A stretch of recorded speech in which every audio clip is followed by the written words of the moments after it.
বাজার থেকে কিছুটা টাটকা মাছ এনেছিল, সেই মাছটা দিয়ে একটা নতুন রেসিপি করব, সেটাই তোমাদের সাথে শেয়ার করব। এখানে মাছের মাথাটা আলাদা করে রেখে দেওয়া হয়েছে ভেজ ডাল খাওয়ার জন্য।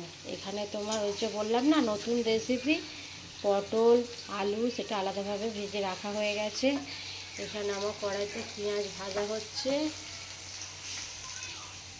এখানে মশলার জন্য আদা রসুন আর কিছুটা গোটা শুকনো লঙ্কা দিয়ে দেওয়া হচ্ছে পেস্ট করার জন্য।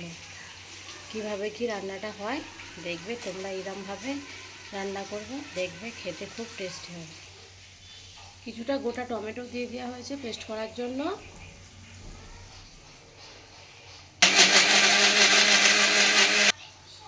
ওই ভেজে অলরেডি পেঁয়াজ আমার ভাজা হয়ে গেছে, তার মধ্যে ওই যে পেস্ট করে রাখা মশলাটা দিয়ে দিলাম, আগে থেকে করে রাখা।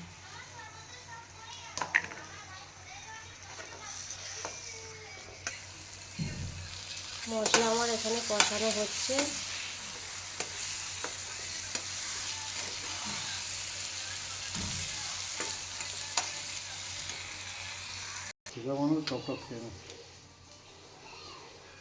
ওই যে বললাম স্পেশাল, এই দইটা একটু দিলে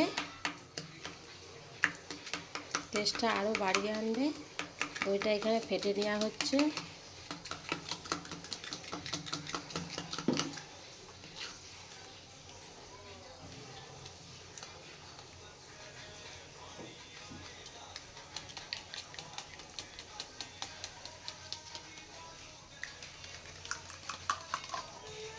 মশলা আমার অলরেডি কষানো হয়ে গেছে, তার থেকে তেল ছেড়ে গেছে। ওর মধ্যে আমি দইটা অ্যাড করে দিলাম।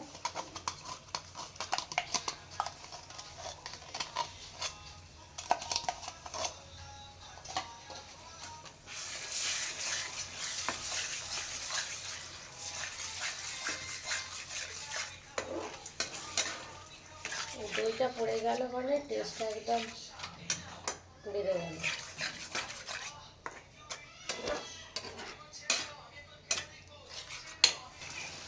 ভেজে রাখা আমার আলু পটল ওটাও ওর সাথে অ্যাড করে দিলাম। দেখো কালার দেখো কত সুন্দর এসেছে, দেখো।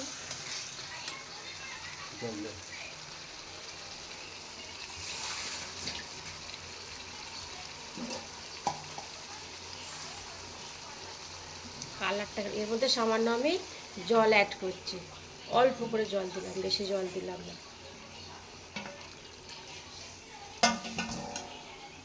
আর পরে জল দেবো না, ওই জলটাই হচ্ছে যা দিয়েছি, আর জল দেবো না, ওটুকুই জল দেব।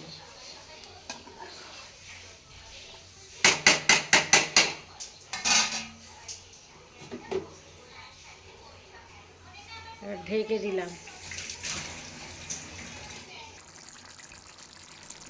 দেখো টকবক টকবক করে ফুটছে, আর কালারটা দেখো, মাংসকে হাড় বানিয়ে দেবে। টেস্টটা তো অবশ্যই মাংসকে হাড় মানায়। আর দেখো কালার দেখো, কি দারুণ কালার এসেছে না।